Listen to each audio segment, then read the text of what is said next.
Okay, let's unpack this. We are diving into a deep and I think really necessary conversation today. It's one that could fundamentally change how we think about the pursuit of health, of resilience, and even personal responsibility. It really is. If you have ever felt like you were failing, even when you were trying your absolute hardest, if you've had that feeling that the system itself was somehow working against your best intentions, then this deep dive is definitely for you.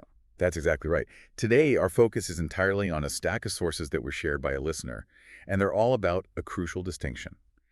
How external limitations, so things outside of us, not our internal failings, are what often dictate our well-being. And the material has a name for this, right? It does. The core concept is labeled systematic constraints and wellness dimensions. That's such a powerful shift in perspective. I mean, we're moving the spotlight away from the individual's supposed lack of willpower or discipline, and we're placing it squarely on the structural, the institutional, and the environmental barriers that actively undermine health. Actively is the key word there. Hmm. We're talking about limitations that can include things like chronic financial instability, pervasive housing insecurity. Things that millions of people deal with every day.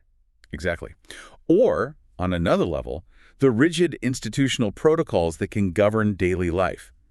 Think about mandated health interventions or medications and their physiological and emotional side effects. The sources argue these aren't just, inconveniences. They fundamentally alter the body's ability to maintain health and achieve what it calls true prosperity. Right, because we look at the traditional wellness model, it so often assumes that if you just know better, you'll do better. It's built on this idea of a level playing field where self-control is the main variable. An assumption that just doesn't hold up under scrutiny. And these documents we're looking at, they completely challenge this. They show that when the environment severely restricts meaningful choice, it creates this quantifiable, profound strain, a strain that is simultaneously physical, cognitive, and ethical. It hits you on every level. And to help us navigate this really complex dynamic, the source material gives us this brilliant central analogy. It's going to be our roadmap for this entire discussion. Okay, I'm ready. So imagine your conscious mind, the part of you that knows your values, your long-term goals, your moral compass. Imagine it as a high-performance engine. Okay, a finely tuned machine. Exactly. And this engine is designed to run optimally on a very specific, high-quality fuel. And that fuel is your personal values, your moral and ethical intentions, and your authentic desires for prosperity. So the things that make you, you, the things you strive for. Precisely. But then along comes the force of systemic constraints, those rigid, unavoidable external pressures that are designed for compliance or just for survival. And these pressures, they force the engine to use what the sources call contaminated fuel. That's the term. And this contaminated fuel represents the actions you have to perform for immediate safety or compliance, but which fundamentally contradict the very values and intentions your engine is designed to run on. So it's like putting diesel in a gasoline engine. It's just not going to work. It's worse than not working. The outcome is... It's critical. The engine doesn't just sputter and stop. It begins to grind violently. It overheats because of the friction of that internal contradiction. And eventually, this relentless damage affects the car's entire physical frame, your physical health, your nervous system, your resilience. That is a powerful image. So our mission then in this deep dive is to understand the precise mechanics of this damage, the physical and psychological depletion it causes, and then map out the process the sources call regeneration. Which is essentially this complex, incremental process of clearing those contaminated fuel lines, so the whole system, the engine and the frame, can run harmoniously again. Okay. There's one thing you mentioned earlier that I think we need to circle back to because it seems really central. This idea of hypocrisy under constraint. Yes. It's a fascinating and vital part of this. Mm. We need to spend some serious time analyzing it because this isn't moral failure in the way we traditionally think of it. It's structural tension. A tension that forces a certain kind of behavior. Right. And we have to understand why the brain, when it's subjected to this sustained stress, actively prioritizes immediate survival and compliance over long-term prosperity and that ethical alignment we talked about. Yeah. It's a fundamental neurobiological shift that happens. Exactly. We'll look specifically at how this relentless systemic pressure causes a deep, corrosive sense of moral and ethical dissonance, even for people who have, theoretically achieved high levels of mastery over their health and habits. Let's start by delving into the specific environments that make this internal conflict, almost inevitable. Let's do it. So to really grasp the impact of this systemic pressure, we need to get specific about the environments where meaningful choice, which is kind of like the fuel intake regulator in our analogy, is systematically disabled. The source material is very clear about where this environmental conditioning happens most acutely. It is. And these conditioning environments, they're diverse, but they all share a common denominator. They prioritize external control and compliance over individual autonomy. Control over choice. Right. A major area that's highlighted is within institutional settings. So, particularly behavioral health systems or long-term care facilities, even correctional supervision. Okay, so in those settings, the control it's minute, it's pervasive. You're facing things like mandated medications, highly structured treatment plans, and these regimented behavioral protocols that can essentially govern every single minute of your day. Yes.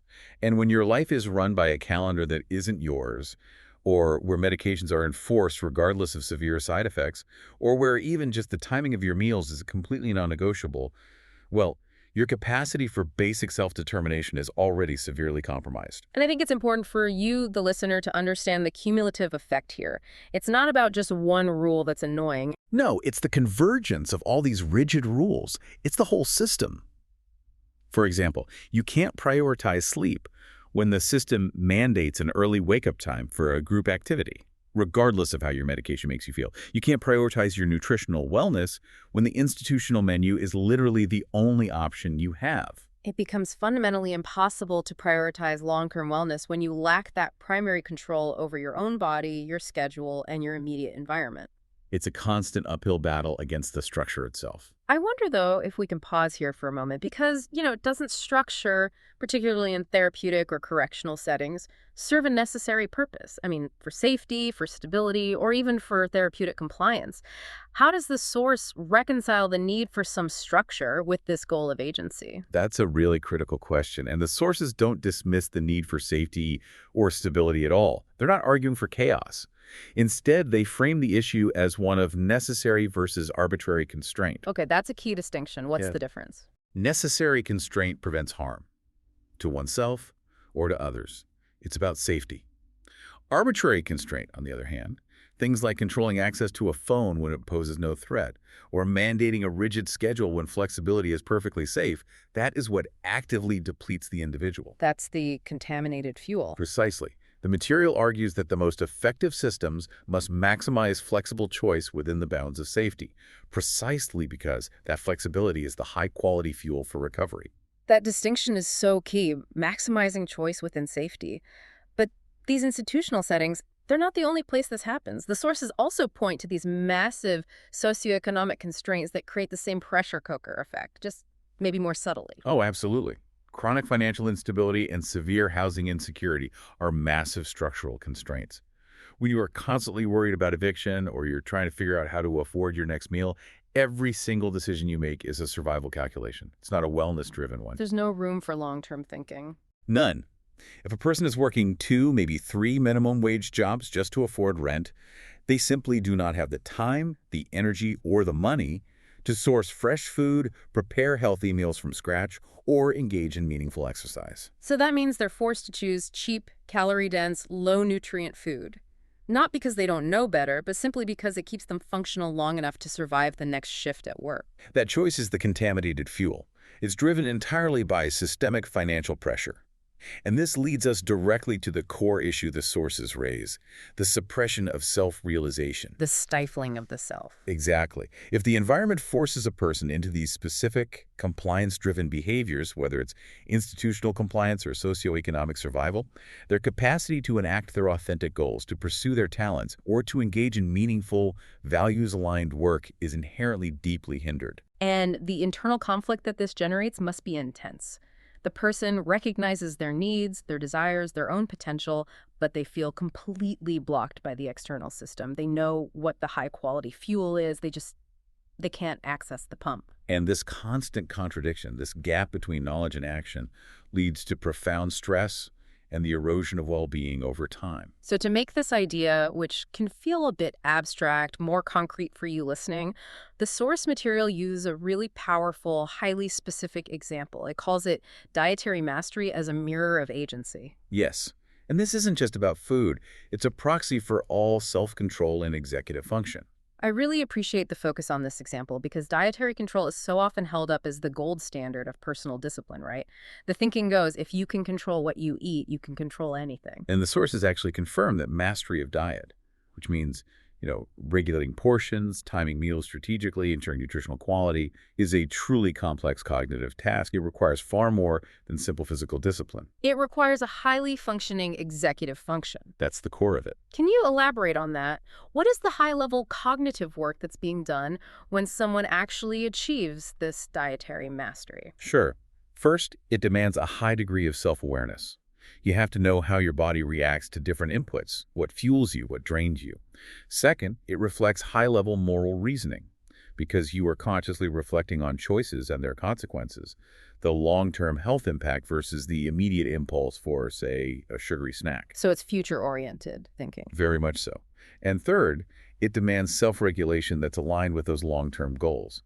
And often it involves integrating ethical considerations, like choosing sustainable or humane food sources, even when it's more expensive or inconvenient. So someone who has achieved this mastery they've essentially proven that their engine is capable of running on the highest quality fuel. They know how to choose that prosperity over immediate gratification. They have the knowledge and the internal wiring. Exactly. Now here's the critical conflict. This is the moment the contaminated fuel is forced into that high-performance system. What happens when this mastery is already achieved, but external constraints interfere? The disconnect begins. The person knows precisely how to eat healthfully and ethically, but these structural barriers get in the way. Maybe it's a lack of a refrigerator or a cooking facility in their temporary housing. Or a rigid institutional feeding schedule that doesn't align with their metabolic needs. Or, and this is a big one, the powerful metabolic and emotional side effects of mandated medications that can induce severe cravings for the very foods they know are harmful. And that's the key distinction that we have to keep coming back to. It's not a failure of knowledge, it's not a loss of discipline. The failure is purely structural. So the individual is consciously watching their own high-performance engine being forced to run on bad fuel, and they feel that resulting internal moral conflict. The conscious awareness is there, but the systemic circumstances prevent the alignment of action with that ethical understanding. Yes, that structural interference, that insurmountable barrier between conscious discipline and execution, that is the core trauma here. It sends a signal to the nervous system that your internal will and your personal judgment are irrelevant. Only external compliance matters. That's the message the system sends. And that inability to act consistently with one's deeply held values, even in an area as foundational as dietary health, sends a constant corrosive stress signal throughout the body. The individual is forced to betray their own self-knowledge day after day. Which immediately leads us into this next really complex phenomenon of dissonance. Yes, the hypocrisy under constraint. This brings us to what might be the most complex and I think revolutionary idea in the source material, this concept of hypocrisy under constraint. We really need to spend some significant time defining this because misinterpreting it can lead us right back to just blaming the victim. It's absolutely crucial, precisely because it shifts the entire framework of analysis.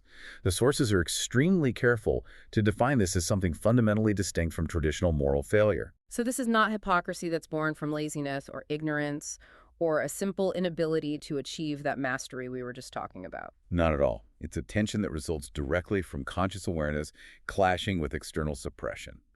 It's a structurally imposed contradiction that the individual is acutely, painfully aware of. So let's look closer at the behavioral output of that. What does it look like from the outside? From the outside, the individual often maintains outward compliance. They adhere to the institutional guidelines, they follow social norms, they try to avoid conflict. But internally, they're experiencing this profound, grinding disconnect. They know the right action, they intend the right action, but the system forces the wrong one. Exactly.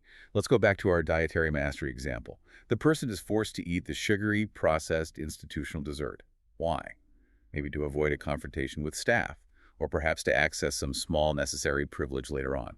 They're making a trade. So, outwardly, to an observer who doesn't know the context, they just look non-compliant with their own stated health goals. But inwardly, they are making a high-level survival calculation. And that act of compliance is the contaminated fuel.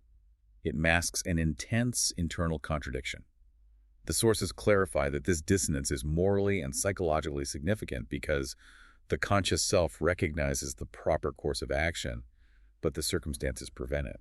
This isn't an ethical failing, it's systemic inhibition. This then leads to that powerful and frankly disturbing idea that the individual's own intentionality, their self-discipline, their ethical consumption habits, their conscious reflection, it becomes weaponized by these systemic pressures. It is absolutely weaponized because the intentionality itself acts as the primary source of pain. Think about it. If the person lacked discipline or awareness, they wouldn't even register the compromise as a problem. Right. Ignorance would be bliss, in a way.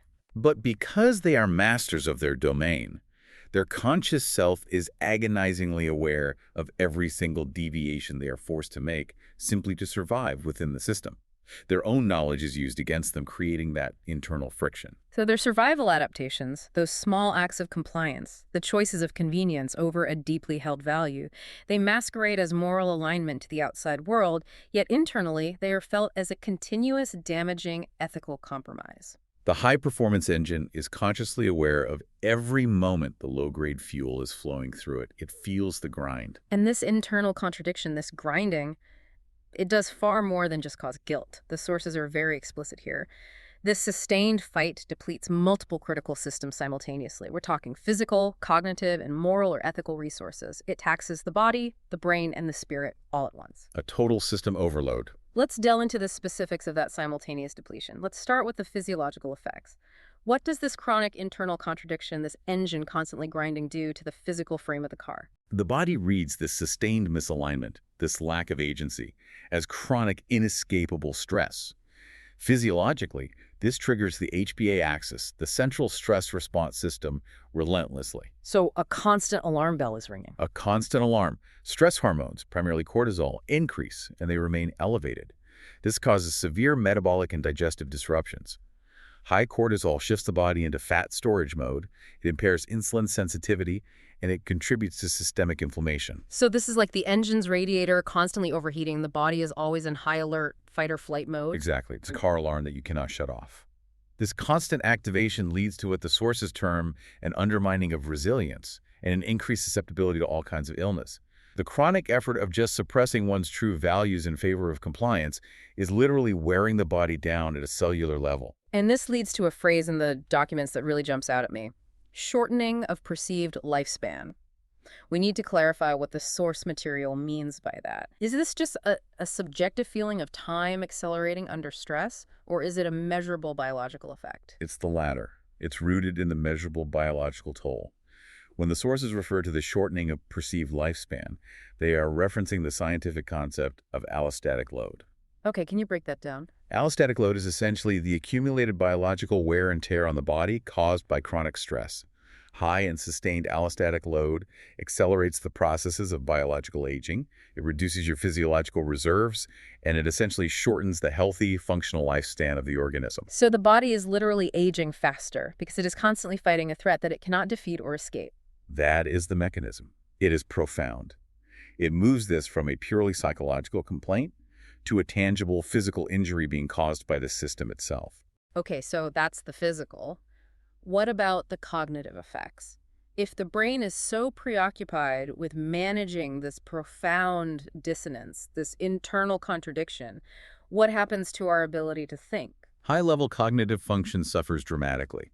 The cognitive load required to constantly manage your internal knowledge against the external requirements of the system is just enormous. And what specifically declines? What do people notice? The ability to sustain ethical consistency erodes, for one.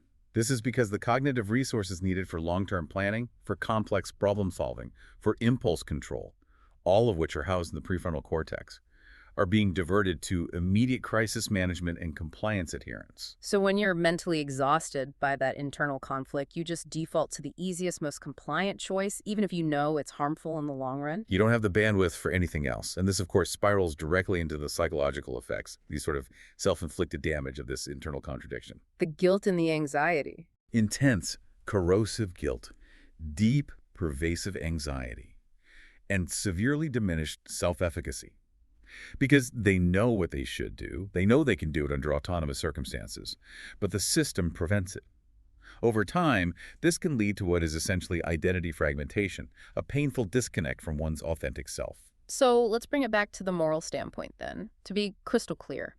If someone is compelled by systemic constraint to take actions that contradict their personal ethics, is it still a moral failure in the traditional sense? And the source material offers a very powerful reassurance on this point. It clarifies that this is not an ethical failing based on moral weakness. It is a systemic consequence that inhibits the alignment of conscious moral understanding with practical action. So the hypocrisy is structural, it's mandated, and therefore the moral culpability shifts away from the individual's character and onto the system that created the conflict. It flips the judgment entirely. Instead of viewing the person's compromised choices as a lack of willpower, we are forced to view the system that pushes conscious, ethical individuals into compromising their own health and values simply to exist within it. The continuous depletion of physical, cognitive, and moral capacity under these circumstances it's evidence of the power of the constraint, not the weakness of the person being constrained. And that realization is absolutely foundational, because it establishes that true recovery has to focus on restoring autonomy, on cleaning out that fuel line, rather than trying to reinforce a discipline that was already there but was just being externally suppressed. We've established this constant systemic stress and the resulting internal conflict. So now we have to turn to the most critical neurobiological adaptation that occurs under this sustained pressure. The brain's internal shift from prioritizing long-term prosperity to prioritizing sheer, immediate survival. This is a fundamental change in the governance of the nervous system. Under prolonged environmental conditioning and stress, the brain recognizes that pursuing those values-aligned goals, prosperity, optimal health, is either dangerous or it's functionally impossible within that constrained environment. So the engine's main computer, the ECU, basically decides, forget the long-term optimal output and fuel efficiency. We need to focus all resources on keeping the chassis from falling apart right now. That's a perfect way to put it. The brain actively shifts its priority. Immediate compliance with external demands and emotional survival. They override the pursuit of long-term health goals. And what's so fascinating and damaging is that the very executive functions that are necessary for holistic wellness, things like impulse control, long-term planning, and ethical reasoning, all functions of the prefrontal cortex are actively suppressed. Yes, actively suppressed. Wait, I need to pause on that. Suppressed.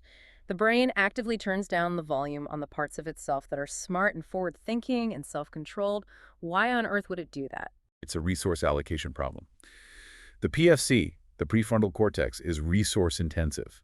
It's metabolically expensive and it's slow. Under chronic duress, the brain defaults to faster, more primal circuits, which are largely governed by the limbic system, the emotional reactive part of the brain. The part that prioritizes avoiding immediate punishment or conflict. Exactly. Sustaining complex ethical reasoning or long-term planning requires cognitive bandwidth that is constantly being consumed by just managing the anxiety of the constrained environment. In that context, the system views executive function as inefficient or even counterproductive to navigating external expectations and avoiding conflict. The top priority becomes simply staying safe and compliant. Which often means sacrificing those values-aligned actions. Wow, so that makes the shift from prosperity to survival a protective mechanism in a way, albeit a very damaging one. It is. The brain sacrifices the potential self for the surviving self. So let's map out the practical experiences that result from this shift. The feeling of that high-performance engine grinding against the contaminated fuel, what does that feel like for the person living it? The primary manifestation is severely degraded self-control. This prolonged systemic conditioning fundamentally compromises those prefrontal functions. The individual experiences a noticeable drop in impulse regulation because the nervous system has been conditioned to respond primarily to the external command structure, effectively bypassing their internal executive control mechanism. It's like the steering wheel is disconnected. You can turn it, but the car doesn't respond. This must manifest as that chronic ethical dissonance in daily life. It does. The mastery, the knowledge of the proper health choices, it still exists in theory. It's in their head, but the individual cannot fully enact it. This creates that chronic moral tension, fueling those feelings of personal failure, even though the source of the failure is purely structural. The knowledge becomes a constant internal tormentor. And alongside that, we see accelerated physical health depletion. The chronic stress of suppressing one's internal will in favor of external compliance accelerates physiological wear and tear. This continuous internal fight leads to profound fatigue and severe metabolic imbalance. Which can show up as things like unexpected weight gain or loss, insomnia, pervasive lethargy. All of the above. The body is simply exhausted by the effort of managing the constant contradiction. And then there's the relentless internal chatter, which the sources call chronic cognitive dissonance. That continuous suppression of values and intentions is activating stress pathways relentlessly. It is, and we're talking about tangible consequences, like impaired REM sleep, chronic digestive issues like IBS, and a demonstrable weakening of the immune system. It's the physiological cost of constant internal warfare. Finally, the sources point to something they call spiritual or moral fatigue. Yes, and this is important. Even if the individual isn't morally culpable in the traditional sense, as we've established, the constant internal tension and self-doubt mimic the emotional effects of a genuine ethical compromise. So they feel spiritually drained, emotionally exhausted by the pressure to maintain an outward appearance of alignment while living in this state of inner contradiction. Just the existential weariness of the constrained self. To give this really intense experience a broader philosophical context, the source material integrates a perspective. It uses a historical analogy to separate circumstance from inherent condemnation. And this framing is really intended to offer validation and relief to someone in this position. The idea is that when you look at historical or philosophical texts that address confinement or coercion, they often emphasize that any ethical evaluation has to depend on the individual's core intent and their heart, not on actions that were forced upon them by circumstances outside of their immediate control. So this general principle helps us contextualize modern constraints. Things like mandated treatment, institutionalization, enforced medication, or even severe economic duress. These can be viewed as the modern equivalents of that kind of confinement or coercion. Exactly. And the profound implication is that being compelled to act by systems that are beyond your control does not equate to moral condemnation. The ethical evaluation hinges on the person's capacity, their awareness, and their original intent, the quality of the high-performance engine's design, to go back to our analogy, not merely the resulting constrained behavior caused by the contaminated fuel. This understanding is just so vital for any listener who feels that crushing guilt about their compromised choices. It affirms that the struggle is not a reflection of moral weakness. It's a natural, though highly damaging response to an oppressive environment. The brain shifting to survival mode under duress is an adaptation. It is not a failure. But, and I think we have to stress this, if recovery support is absent, that shift just prolongs the stress. The engine keeps running on the contaminated fuel, the system continues to degrade, and the physical and emotional impact mimics the effects of actual long-term ethical compromise. That's the danger. The challenge lies in transitioning from the necessary adaptations of survival back toward the desired, values-aligned state of prosperity. And that's where regeneration comes in. The narrative now shifts dramatically from diagnosis and damage assessment to the solution, regeneration. If the problem is these contaminated fuel lines caused by systemic constraint, the solution must be clearing those lines and restoring the entire system. And that regeneration starts, fundamentally, with restoring autonomy and agency over one's life. So what is regeneration exactly? Regeneration is the systematic neurobiological and psychological repair that is necessary after prolonged constraint. It's the process of reversing those survival adaptations that actively suppressed executive function. And crucially, this isn't about teaching someone new discipline. It's about creating the safe space for their existing discipline, their engine's optimal setting, to reemerge and guide their behavior again. I love that framing. It's not about building something new. It's about uncovering what's already there. So let's detail the key elements of these recovery modules. It seems like we have to start with the most basic necessity, the restoration of choice. That's step one. When an individual is provided genuine, meaningful opportunities to make decisions, even very small ones, about their daily routines, their diet, their social interactions, or their health interventions, this immediately reduces the perception of threat in the nervous system. Okay, so just having a small say in your schedule tells your body to stop preparing for a perpetual fight or flight scenario. I feel my own hand on the steering wheel again, even if it's just for a second. That's exactly it. That restoration of agency diminishes the constant stress signal, which in turn lowers chronic cortisol levels and allows the brain to finally switch out of survival mode. And once that control is established, what's next? Next, the focus shifts to rebuilding self-efficacy. This is the internal confidence that your own judgment is trustworthy. And it happens when the individual gets to experience the positive consequences of their own autonomous decision-making. So they make a choice about their mealtime or choosing a type of activity, and they see a positive result. And that direct feedback loop that strengthens their confidence and it validates their judgment, which was probably shattered by the system's insistence that external control was necessary for them. Absolutely. They learn to trust the high-performance engine again. From there, we can then address stress reduction on a broader physiological level. Getting the whole system back in balance. Right. Lowering that chronic systemic stress is essential because it supports all the fundamental body functions that were degraded. Sleep improves, digestion normalizes, the immune function strengthens, and cognitive processing clears up. And as the source material noted, cognitive function declines under stress. So therefore, reducing that persistent stress load is the absolute prerequisite for all neurobiological repair and for allowing the PFC, the smart part of the brain, to come back online. And finally, a crucial step, reintegration. Humans are social creatures. We thrive in community. So restoring relationships and community networks enhances emotional well-being, and it reinforces behavioral consistency. Because when individuals are supported by trusting networks, they gain that external validation that their self-determination is valuable, and that combats the isolation and marginalization they may have experienced under constraint. That's the full picture. Now, it's really crucial to emphasize that regeneration is not instantaneous. We can't just flip a switch and clear out all the contaminated fuel at once. It happens incrementally, right? Often over a prolonged period. Very much so. It happens as individuals get to practice decision-making in supported, low-stakes environments. And through that practice, they gradually rebuild trust in their own judgment and their own capacity. So the process moves slowly, from practicing small, safe choices to eventually making larger life decisions. And the goal of all these recovery modules is specifically to reestablish that critical alignment between intention and behavior. So when autonomy is restored, even just minimally, individuals can start acting consistently with their conscience again. And this is what dramatically reduces the internal strain caused by external restriction. It clears that contaminated fuel line, it reduces the grinding, and it lowers the internal temperature of the engine. When the engine finally gets to run on its proper, values-aligned fuel, the entire system runs smoothly and resilience improves naturally. The key takeaway here seems to be that recovery reduces depletion by actively restoring agency and self-alignment.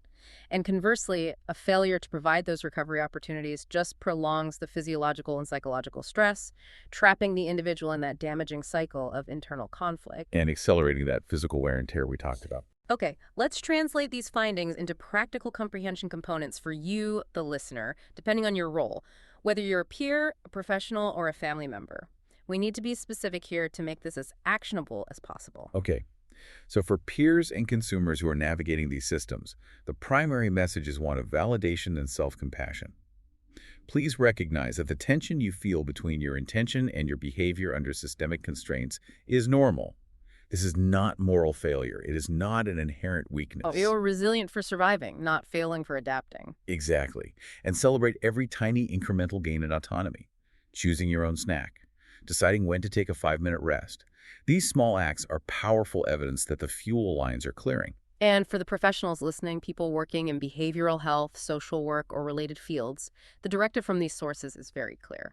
Design flexible interventions that prioritize choice and actively reduce structural barriers. Instead of mandating compliance, look for opportunities to provide genuine choice in schedules, activities, and communication. Can you give an example of that? Sure. Instead of a rigid schedule that says group therapy is at 10 a.m., period, maybe offer the choice between group therapy at 10 a.m. or 2 p.m. Instead of serving only one type of meal, offer 2 nutritionally sound options. This small shift moves the focus from controlling outcomes to supporting self-efficacy. And professionals must acknowledge that rigid, arbitrary schedules are not morally neutral. They are factors that actively deplete health and well-being. Precisely. And finally, for families and support networks, your most powerful role is reinforcing autonomy and acknowledging those survival adaptations. Acknowledge that the behaviors the individual used to survive under constraint, things like withdrawal or passive compliance, are evidence of resilience, not moral corruption. So you have to provide safe environments for them to practice making independent choices without judgment, without the fear of being recontrolled. Yes. If they have achieved that dietary mastery we discussed, support their need to source their own food or prepare their own meals, even if it's inconvenient for the rest of the family. By celebrating every choice they make with conscious intention, You reinforce their resilience, and you foster holistic recovery. Yeah. That supportive environment is where they rebuild trust in their own judgment. Wow. This has been an intensely detailed deep dive. We started with this powerful metaphor of the high performance engine, and we followed it all the way through the introduction of contaminated fuel caused by systemic constraints, documenting the resulting system damage, and then this complex repair process. We covered how these external constraints can short-circuit our executive function, forcing the brain to sacrifice the pursuit of long-term prosperity for the necessity of immediate survival. And the result is that constant corrosive grind of internal contradiction. And we learned that crucial distinction, that the appearance of misalignment, what the sources term hypocrisy under constraint, is actually undeniable evidence of systemic pressure. It's not a deficit in personal failing or ethical weakness. The individual is not culpable when their capacity and their freedom are compromised. Most powerfully, I think, we detailed the mechanics of regeneration. And it's not just about feeling better, it's about essential neurobiological and psychological repair that is achieved by restoring choice and agency. The goal is to get that high-performance engine back to running smoothly on its optimal fuel, a person's own values, their intentions, and their authentic goals. So as you integrate this knowledge and go back out into your own life, we want to leave you with a final provocative thought to consider, and this is taken directly from the source's motivational message. Your struggle is not a reflection of weakness or moral failure. Survival adaptations under constraint are, in fact, evidence of profound, inherent resilience. The integrated knowledge of right and wrong, when you are able to apply it consciously in your daily life, protects your physical health, it preserves your cognitive energy, and it strengthens your lifespan, even in a world full of systemic pressures and limitations. So the final question is this: what incremental choice can you reclaim today? What tiny sliver of autonomy to honor the integrated reflection of your values and clear out just a little bit more of that contaminated fuel? Think about it and start the necessary process of regeneration.